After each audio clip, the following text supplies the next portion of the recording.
안녕하세요. 생각이 찬 국어학원 김태선 강사입니다.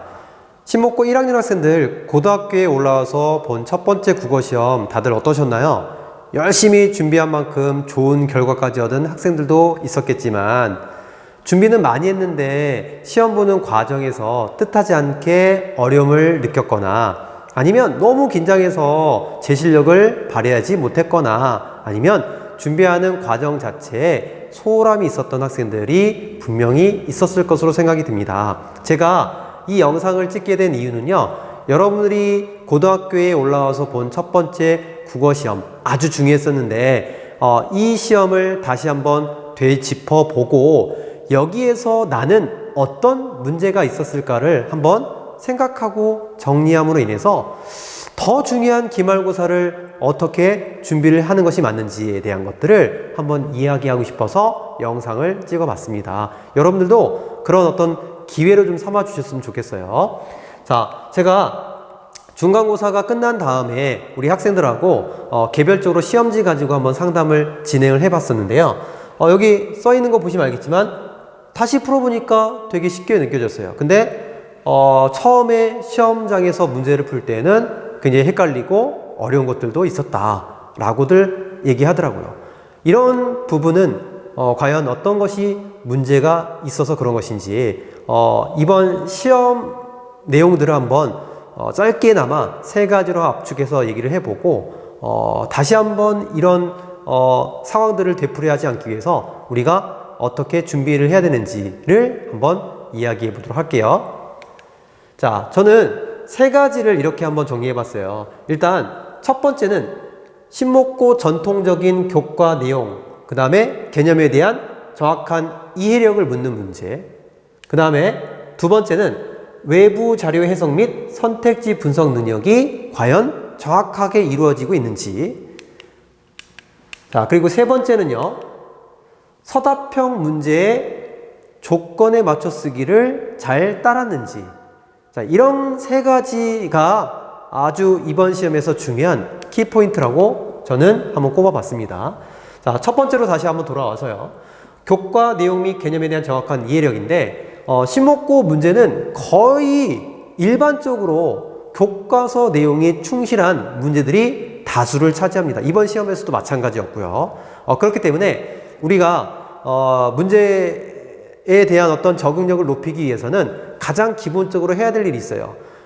주어진 범위에 해당되는 내용, 그리고 그 내용을 설명하는 과정 속에서 필요한 어떤 특정한 개념들, 이런 것들을 명확하게 이해하고 그리고 그거를 정확하게 기억 속에 남기기 위한 암기 과정을 거쳐야 된다는 사실입니다.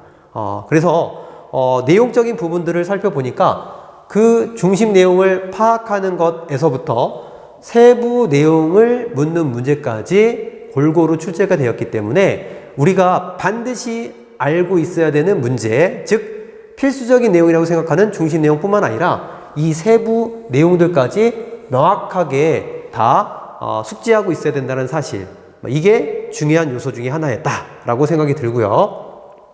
자, 두 번째로 이번 시험에서 좀 특징적인 부분 중에 하나였다라고 생각해 볼 수 있는 내용인데요. 바로 교과 내용과 관련된 이 개념이었습니다. 이 개념 문제가 상당히 많이 출제가 되었어요. 자, 이번 시험 범위 내에는 비문학도 있었고 문학도 있었고 그 다음에 문법도 있었습니다. 이 문학 부분은 특히 문학의 기본 4가지 갈래에 대한 내용들을 담고 있었는데요. 이 기본 4가지 갈래 가운데 물론 한 가지는 빠지고 3가지만 나오게 되었어요. 그게 서정 갈래, 서사 갈래, 극 갈래가 이번에 출제가 되었는데요. 서정, 서사, 극 갈래, 작품과는 좀 상관없이 서정 갈래, 서사 갈래, 극 갈래, 그 갈래 자체에 대한 개념적 특성을 물어보는 문제가 3문제가 출제가 다 되었어요. 그렇기 때문에 이 개념이 상당히 중요한 어떤 요소로 작용했다라는 겁니다. 그리고 당연히 문법이 나오게 되면 문법은 개념이 상당히 중요하다는 거 여러분들도 다 아마 다 잘 아셨을 거예요. 그래서 이 문법 개념과 관련된 것들은 음운 체계부터 음운 변동에 이르기까지의 아주 자세하고 상세하게 그 개념을 풀어서 설명한 것들을 확인할 수 있는지, 그리고 내가 직접 풀어서 그 개념을 쓸 수 있는지 이런 것들을 물어보는 문제가 객관식과 서답형에 걸쳐서 골고루 출제가 되었습니다. 그래서 이 기본적인 요소들을 게을리하지 않고 파악하는 것이 일단 좋은 점수, 아주 기본 점수를 받는 것의 어떤 핵심이었다라고 보시면 될 것 같아요. 죄송합니다. 자, 두 번째로 볼 수 있는 것이 바로 변별력을 요하는 그런 문제가 반드시 있을 수밖에 없는데 이번 시험에서도 역시 외부 자료 해석 문제하고 그 다음에 선택지를 분석할 수 있는 능력이 있는지 없는지 이런 걸 묻는 문제가 출제가 되었어요. 그래서 일단 외부 자료 같은 경우는요 골고루 좀 많이 출제가 되는데요. 첫 번째 이제 비문학에 해당되는 시각상과 촉각상이라고 하는 그 글에서 그림 자료가 두 문제에 걸쳐서 제시가 됐습니다. 한 문제 같은 경우는 그렇게 어렵진 않았어요. 찾는데. 근데 첫 번째 나온 그림 자료를 해석하는 데 있어서 학생들이 조금 혼동을 겪는 경우가 조금 있었습니다. 하지만 이건 역시 우리 교과서 내용에 포함되어 있는 그 개념을 바탕으로 해서 관련된 감상의 내용을 찾는 문제였기 때문에 개념에 대한 어떤 핵심적인 포인트만 잡고 있었다면 답을 찾는 것은 그렇게 어렵진 않았어요. 하지만 약간 우리가 그동안에 보지 않았던 그림 자료를 활용하다 보니까 낯선 그림 때문에 조금 당황했던 그런 친구들이 분명히 있었을 거라고 생각이 듭니다. 자, 그리고 두 번째가 바로 이제 현대시가 또 역시 활용이 되는데요. 전통적으로 이제 많이 활용되는 그런 유형의 외부 작품이 되겠죠. 두 가지가 이제 제시가 됐는데요. 첫 번째가 향수라고 하는 시가 이번 시험 범위에 포함됐었잖아요. 그 중에 공감각적 이미지라고 하는 것들이 사용되고 있다는 것 다들 알고 계셨을 거예요. 그 공감각적 이미지의 청각의 시각화된 표현을 우리가 배웠었는데 그 청각의 시각화를 찾는 문제가 바로 현대시를 통해서 제시가 됐습니다. 이 문제가 무난했던 그런 문제, 그리고 누구나 예상했던 문제였음에도 불구하고 만약에 본인이 이 문제를 틀렸다라고 생각되는 학생들은 아마 이 관련된 문제들을 많이 접했을 텐데 그 접하는 과정 속에서 그 내용들을 분석하는 과정이 조금 소홀하진 않았을까를 한번 되돌아봐야 될 것 같습니다. 그래서 다음 시험을 준비할 때 만약에 이런 유형의 문제가 나오게 되면 문제를 풀 때 각 작품별로 여러분들이 철저하게 한번 분석해서 본인이 파악을 해보는 그런 어떤 시간들을 갖는 게 중요할 것 같아요. 자, 그리고 또 하나의 문제는 한 그루 나무처럼이라고 하는 수필이 있었는데 그 수필의 마지막 두 단락을 묶어놓고 거기에 나타난 삶의 태도와 일치하는 작품을 고르는 문제가 또 출제가 되었습니다. 이것도 역시 문제에서 요구하고 있는 그 내용이 무엇인지를 정확하게 파악을 했다면 답을 찾는 건 그렇게 어렵지 않았어요. 왜냐하면 작품 자체가 뭔가 혼동이 될 만한, 헷갈릴 만한 그런 작품이 나오진 않았거든요. 근데 무엇을 찾아야 되는지에 대한 것조차 몰랐던 학생들인 경우는 답을 고르는 데 있어서 좀 어려움이 따랐을 것으로 생각이 듭니다. 자, 삶의 태도. 거기에서 우리가 살펴봤던 내용은 바로 성찰을 통한 깨달음의 발견, 그리고 앞으로 어떻게 살아가야겠다라고 하는 어떤 다짐과 의지의 어떤 내용들이 삶의 태도로 확인할 수 있는 그런 내용이었는데 그런 것들을 정확하게 파악하고 있었다면 아마 윤동주의 서시를 쉽게 찾아낼 수 있었을 것 같아요.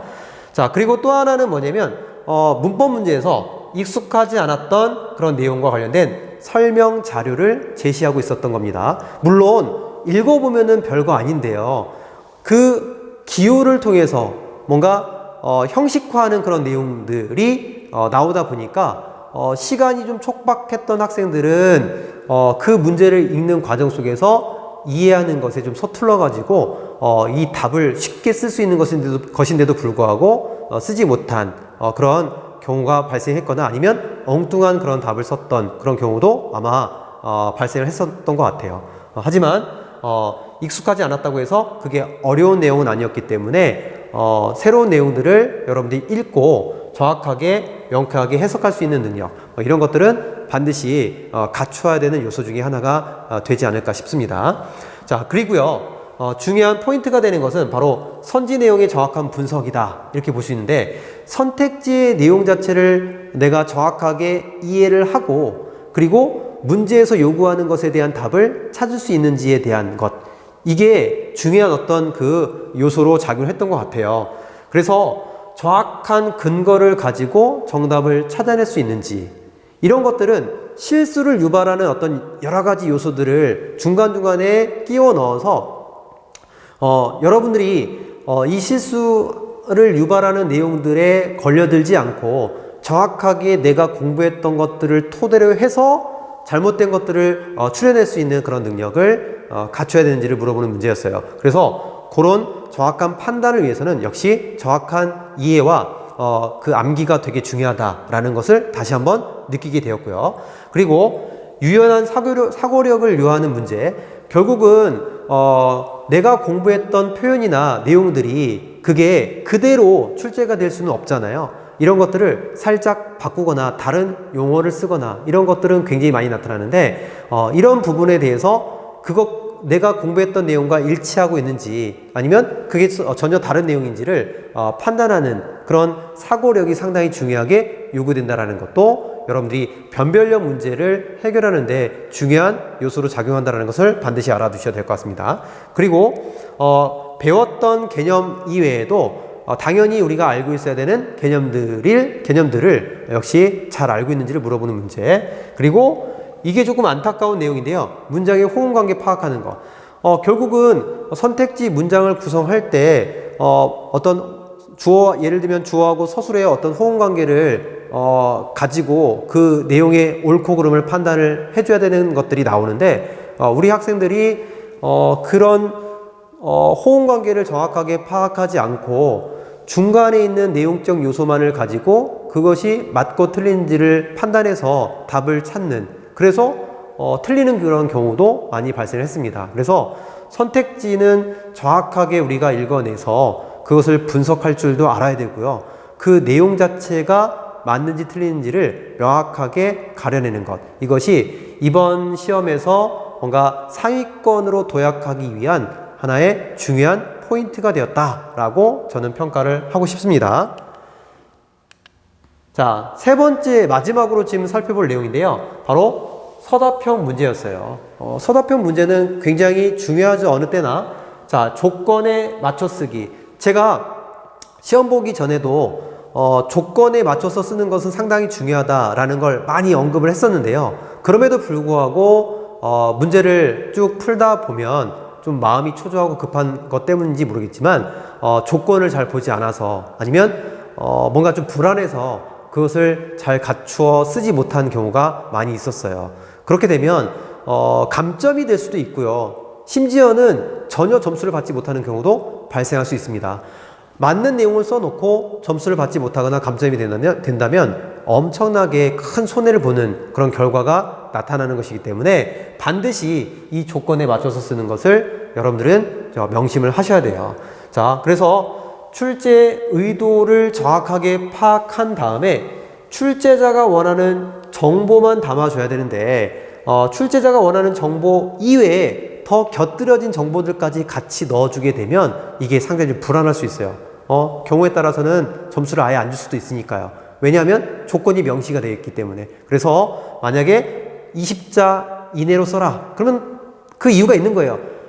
문제에서 요구하는 어떤 핵심적인 요소만 쓰라는 거니까 괜히 장황한 어떤 설명들을 덧붙일 필요는 없습니다. 그래서 그런 문제들에서는 핵심적인 내용만, 정보만 다룰 수 있게끔 그렇게 알고 계시면 될 것 같고요. 그 다음에 발문 또는 주어진 조건에서 요구하는 모든 사항은 반드시 지켜줘야 된다는 거. 이번 문제에서 좀 굉장히 좀 안타까웠던 게 뭐냐면 즉 단어를 쓰는 문제가 나왔는데요. 우리 학생들이 보통 단어만 찾아서 써줘야 되는데 단어가 아닌 구절을, 식구를 써서 이게 약간 좀 불안한 그런 경우가 많이 발생했습니다. 그래서 문제에서 요구하는 것이 무엇인지를 철저하게 확인하고 그것을 반영해서 답을 쓰는 그런 그 상황이 여러분들한테 많이 요구되는 사항으로 보시면 될 것 같아요. 자, 마지막으로 이 문법은 관련된 개념을 직접 써야 되는 문제가 출제가 되었습니다. 문법 개념에 대해서 명확하게 정리가 안 된 학생들은 이 개념 자체를 적는 문제가 상당히 까다로웠다라고도 생각이 들 것 같아요. 그래서 문법은 기본적 개념이 아주 중요하기 때문에 객관식뿐만 아니라 서답형에서도 이렇게 중요하게 작용하기 때문에 여러분들이 문법을 공부할 때에는 정확하게 개념을 익혀 두셔야 되고요. 그 개념에 대해서 쭉 줄글로 쓸 수 있게끔 그렇게 준비를 하는 것도 중요하다고 생각이 듭니다. 자, 지금까지 1학기 중간고사 문제에 대해서 한번 간략하고 압축적으로 살펴봤습니다. 자, 지금부터 하는 얘기가 더 중요한데요. 그렇다면 기말고사는 우리가 어떻게 준비해야 될지 그 대비 전략과 관련된 것들을 한번 살펴보도록 하겠습니다. 들어가기 앞서서 제가 구칙이냐 역전이냐 이렇게 두 개의 단어를 써봤는데요. 물론 우리 시험 중간고사 때 잘 본 친구들은 구칙이 들어가야 되고요. 그리고 약간 좀 부족했다라고 생각되는 학생들은 역전의 기회로 삼아야 됩니다. 아시겠죠? 자, 충분히 할 수 있으니까 자, 어떻게 해야 되는지 같이 5가지로 한번 나눠서 살펴보도록 할게요. 자, 첫 번째, 아주 치밀하고 균형 있는 그런 계획과 자기 관리가 필요하다. 이렇게 좀 말씀드리고 싶어요.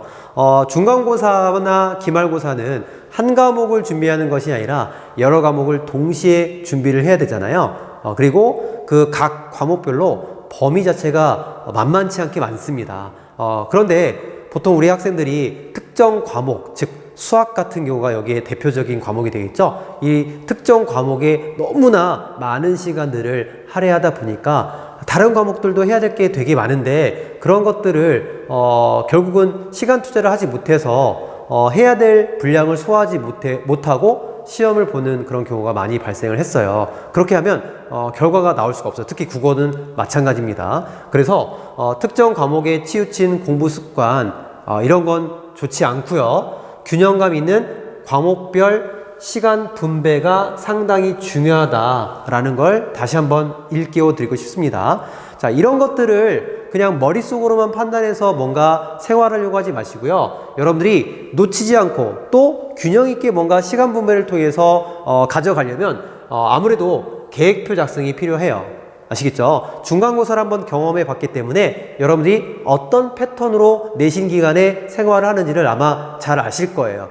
그런 패턴들을 좀 여러분들이 활용하셔가지고 주간 계획뿐만 아니라 저는 중요하게 생각하는 게 바로 이 일간 계획표라고 생각이 드는데요. 이 일간 계획표의 시간들을 치밀하게 구성하고 작성해서 그대로 실천에 옮겨서 가는 그런 시간들을 처음부터 진행하시기를 좀 바랄게요. 아시겠지만 양 자체가 상당히 많고 그 다음에 세밀하게 뭔가 여러분들이 공부를 해야 되는 과목들이 많기 때문에 하루하루 아니면 한 주를 완전 통으로 밀리게 되면 여러분들이 걷잡을 수 없이 내용 자체가 많이 불어나기 때문에 나중에는 해야 되는 것을 알면서도 포기를 해버리는 그런 경우가 많습니다. 그러면 결과 나오기는 쉽지가 않겠죠? 그렇기 때문에 계획을 했다면 반드시 미루지 말고 제때하는 습관이 상당히 중요하다. 다 아시겠지만 가장 알면서도 하지 못하는 그런 요소이기 때문에 다시 한번 일깨워 드리고 싶었어요. 자, 두 번째로 우리가 앞에서 시험 문제 분석을 통해서 살펴봤지만 우리 신목고 시험 문제 유형에서 가장 많은 비중을 차지하고 가장 어떻게 보면 기본적으로 중요하게 다뤄야 되는 그런 요소가 뭐였냐를 생각해 보게 되면 바로 기본적 내용에 대한 이해가 중요하다 이렇게 얘기했었습니다. 그래서 저는 기말고사 때에는 특히나 더 내용 이해와 그것을 암기하는 과정 그리고 적용하는 어떤 연습까지 이 3박자를 잘 갖춰야 된다라고 한번 얘기해 드리고 싶어요. 자, 기본 중에서 기본은 내용을 이해하는 겁니다. 근데 여러분들이 내용을 이해한다라는 것을 조금 가볍게 생각하시는 경우가 많은데 이 내용 이해는 어디서부터 출발하냐면 바로 수업을 듣는 과정부터 출발한다라고 생각하시면 될 것 같아요. 학교에서 선생님들께서 문제를 출제를 하시기 때문에 선생님들이 하는 수업에 대한 내용들을 여러분들이 아주 중요하게 귀담아서 잘 들으셔야 됩니다. 필기도 열심히 하셔야 되고요. 써주는 것만 쓰는 것이 아니라 말씀을 해주시는 것들 중에서도 중요한 요소라고 생각되는 부분들은 반드시 필기를 잘 해두셔야 돼요. 아시겠죠?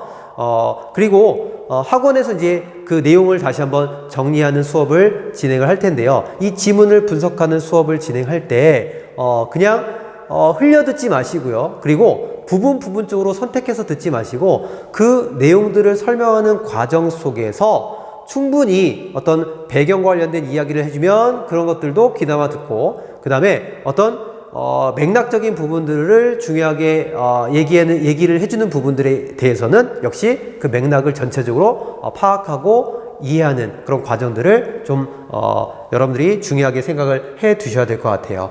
자, 이렇게 내용을 이해를 하셔야 됩니다. 먼저 내용을 이해를 하게 되면요, 여러분들이 그 내용을 반복적으로 보고 암기도 가능해지게 돼요. 자, 이 암기라고 하는 것은 반복이 핵심인데, 이 반복이 핵심인 암기, 똑같은 걸 계속 보는 거 굉장히 힘들 수 있잖아요. 그래서 인내력이 굉장히 중요하다라고 보시면 될 것 같고요. 암기하는 과정 속에서 자기만의 어떤 암기법을 한번 마련해 보는 것도 상당히 좀 공부하는 즐거움도 줄 수 있고요. 아마 효율성을 좀 높이는데도 굉장히 도움이 많이 될 거라고 생각이 듭니다. 그래서 정확한 어떤 이해를 바탕으로 해서 그것을 자기만의 방식으로 암기하는 그런 습관, 이런 것들을 갖는 것이 결국 오랫동안 정확하게 기억에 남길 수 있는 그런 중요한 요소가 될 수 있다는 것 알아두시면 될 것 같고요. 자, 이런 것들을 해야지만이 내가 아까 앞에서 봤던 것처럼 외부 정보가 나왔을 때 그것을 읽어내는 힘도 생길 수 있고요. 그 다음에 학교 선생님들이 일부러 실수를 유발할 의도가 있는 그런 문제를 출제를 했을 때 정확하게 우리가 그것을 가려낼 수 있는 그런 능력도 자연스럽게 생기게 되는 것입니다. 명심하세요. 자, 그리고 다양한 문제풀이를 통해서 적용하는 연습, 요거를 반드시 해주셔야 돼요. 우리 학원에 다니는 친구들은 문제가 많이 나가죠. 그 문제들을 여러분들이 꼼꼼하게 풀어보시고 그 풀어보는 과정들을 아주 착실하게 성실하게 수행을 해준다면 이런 요소들이 모두 다 여러분들 그 시험 대비하는 과정 속에 잘 남아있게 될 것 같습니다. 자, 하나 더 강조하고 싶은 내용은요, 이 문제풀이를 하는 과정 속에서 여러분들이 더 해주셔야 될 일들은 바로 출제 의도가 무엇인지, 그 출제자의 어떤 생각을 한번 점검해 보면서 이 문제는 왜 출제가 되었고 어떤 것을 묻는 문제고, 그렇다면 어떻게 답을 찾아야 되는지에 대한 것들을 생각해보고 선택지를 보는 그런 연습을 한번 해보시는 것도 좋을 것 같아요. 그리고 선택지의 어떤 그 근거 찾기, 결국은 귀찮아서 안 하시는 분들 되게 많은데요, 옳은 것을 찾으려고 했을 때 나머지 네 가지는 옳지 않은 것이 되겠죠. 옳은 것에 대한 근거를 찾는 것, 마련하는 것도 굉장히 중요하긴 하지만 옳지 않은 것의 이유나 근거를 확인하는 것도 굉장히 중요합니다. 이런 것들이 꼼꼼하게 하나하나씩 체크가 되었을 때 결국은 실제로 시험을 볼 때 그게 자기 몸속에 남아있는 것들이 그 실현이 되는 거예요. 그래서 여러분들이 내신 기간에는 무조건 문제를 풀 때요, 이 문제 푸는 과정 속에서 당연하게 생각되는 것들일지라도 분명히 하나씩 점검을 통해서 확인하면서 그렇게 문제를 풀어나가는 것이 좋을 것 같습니다. 그리고 외부 자료 해석 문제 같은 경우는 어떤 학생들은 그냥 무턱대고 나는 외부 작품은 전혀 해석할 수 없어 라고 해서 그냥 아예 제외시키고 그렇게 문제를 푸는 학생들이 많아요. 그리고 질문을 또 많이 하는 것도 아니고요. 근데 제가 좀 추천해 드리고 싶은 방법은 뭐냐면, 우리가 배웠던 내용과 관련된 외부 작품 또는 외부 지문이 역시 문제로 같이 연계되어서 출제가 되는 경우가 많기 때문에 이런 문제를 접근할 때에는 우리가 배웠던 그런 내용적인 부분들, 이런 부분들을 적극적으로 활용해서 그것을 외부 작품에 좀 대입시켜서 한번 해석해보는 그런 연습도 상당히 중요할 것 같습니다. 본인이 직접 해보고 안 됐을 때 선생님한테 질문을 하는 것과 그냥 아예 처음부터 나는 몰라 라고 생각하고 처음부터 와서 물어보는 것, 이거는 굉장히 좀 차원이 달라요. 나중에 그 기억이 남냐 안 남냐는 바로 여기서 이제 갈려지게 되는 것입니다. 그래서 반드시 여러분들이 직접 한번 경험해 보시고 거기서 맡겼던 구체적인 어떤 그 문제점들이 생겼을 때 그때 질문을 통해서 확인하는 것이 필요하다, 이렇게 좀 생각이 듭니다.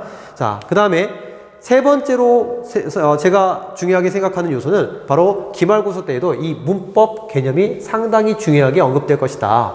그래서 이 문법은 특히나 정확한 원리를 여러분들이 충분히 이해를 하셔야 되고요. 그래야지만이, 그게 이해가 돼야지만이 그게 머릿속에서 암기가 되는 것이고, 그것을 통해서 문법은 특히나 구체적 사례에 적용하는 문제들이 상당히 많이 나오는데요. 이런 게 가능해집니다. 그래서 이번 시험은 1학기 중간고사 때와는 달리 한글 맞춤법이라고 하는 것이 들어가게 돼요. 또는 경우에 따라서 문법 요소도 포함이 될 가능성이 있습니다. 그렇기 때문에 기말고사 때 나오는 이 한글 맞춤법 간단하게 생각해 볼 문제가 아니에요. 오히려 의문의 변동보다 좀 더 어렵다라고 생각될 수 있는 요소입니다. 그래서 여러분들이 이 한글 맞춤법 가급적이면 먼저 그 시험 대비 기간이 들어가기 전에 먼저 학교 수업을 진행할 때, 아니면 먼저 학원에서든지 열심히 준비를 미리미리 해두는 것도 하나의 방법이 될 수 있을 것 같아요. 자, 이거 짧은 시간 안에 절대로 여러분들이 한글 맞춤법에 대한 전반적인 개념을 잡고 그것을 적용하는 어떤 그 문제들을 풀어나가는 게 어려울 수 있습니다. 그렇기 때문에 미리미리 좀 대비를 하는 것이 필요하다.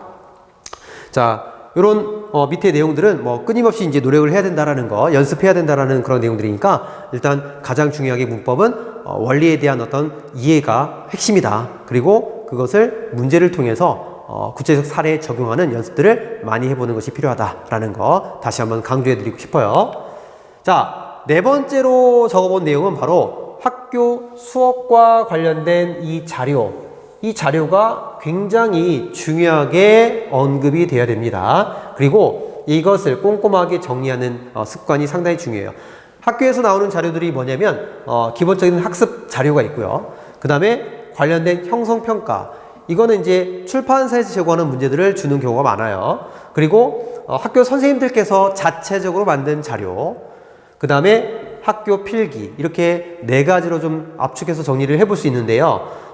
기본적으로 이 자체 자료라든지 아니면 학교 필기, 특히 이 학교 필기 같은 경우는 앞반, 뒷반 좀 나눠서 A, B 선생님이 조금 다르거든요.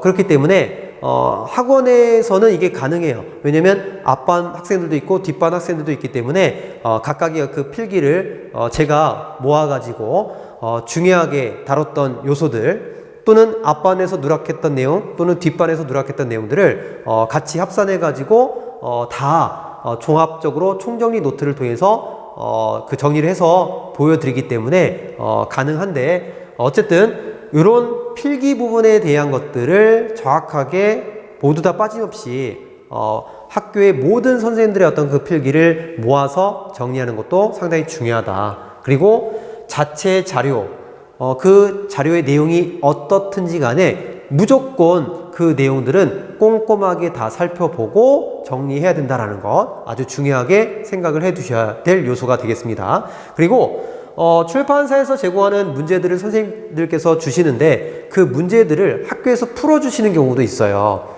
그렇기 때문에 그렇게 풀어주시는 내용들은 더욱더 신경 써서 정리를 다시 한번 해 두셔야 됩니다. 그런 내용들이 그대로 출제가 되지는 않겠지만 그런 유형의 문제라든지 아니면 외부 지문 같은 것들을 만약에 다루게 되면 그런 것들이 역시 다음 시험에서 활용될 가능성이 많기 때문에 그런 내용들을 여러분들이 놓치지 말고 확인해 두셔야 돼요. 자, 그래서 뭐 이런 학교에서 수업했던 관련된 자료들을 역시 꼼꼼하게 잘 챙기고 정리하면서 이런 내용들까지 포함해서 여러분들이 이해하고 그 다음에 암기하는 과정들을 거쳐야 된다는 것, 네 번째로 중요한 그런 대비 전략으로 한번 잡아봤고요. 자, 이제 마지막입니다. 다섯 번째. 자, 했던 이야기가 반복되는 것일 수도 있는데, 자, 똑같은 실수를 반복해서는 절대 안 된다. 자, 중간고사 때 시험을 보는 과정 속에서 또는 준비하는 과정 속에서 본인이 뭔가 잘못한 부분, 좀 실수했던 부분이 있다면 절대 이것을 2번 다시 반복해서는 안 된다는 사실입니다. 만약에 2번 반복해서 실수를 하게 되면요, 이거는 걷잡을 수 없어요. 다음 2학기 시험에서도 역시 또 그럴 가능성이 많기 때문에 이번에 아예 싹을 잘라버려야 됩니다. 그래서 실수라고 하는 것들을 잘 기억하고 그렇게 하기 위해서는 자기의 문제점이 무엇인지를 다시 한번 명확하게 기억해 두는 게 필요해요. 그래야지만이 2번 다시 그런 실수를 하지 않을 수 있습니다. 그래서 자기 실수를 반복하지 않는 것, 마지막으로 자, 강조하고 싶은 내용으로 한번 잡아봤습니다. 자, 그래서 첫 번째 시험 경험을 통해서 문제점 정확하게 파악해 두시고, 자, 문제점을 보완하려면 제가 봤을 때는 아무래도 시간 투자를 하지 않았기 때문에 문제점이 발생했다라는 가능성이 상당히 커요. 자, 시험 시간에 뭔가 실수를 했다라는 것을 제외하면 거의 대부분은 이 국어 공부하는 데 있어서 시간 투자를 많이 하지 않았기 때문에 나타나는 현상이라고 생각이 듭니다. 그래서 이 시간 투자를 반드시 아끼지 말고 국어 공부하는 데 투자 좀 하세요. 자, 그리고 마지막 세 번째로 적어놓은 내용 되게 중요한 내용인데요. 본인이 알고 있다고 뭔가 착각하거나 합리화하지 마세요.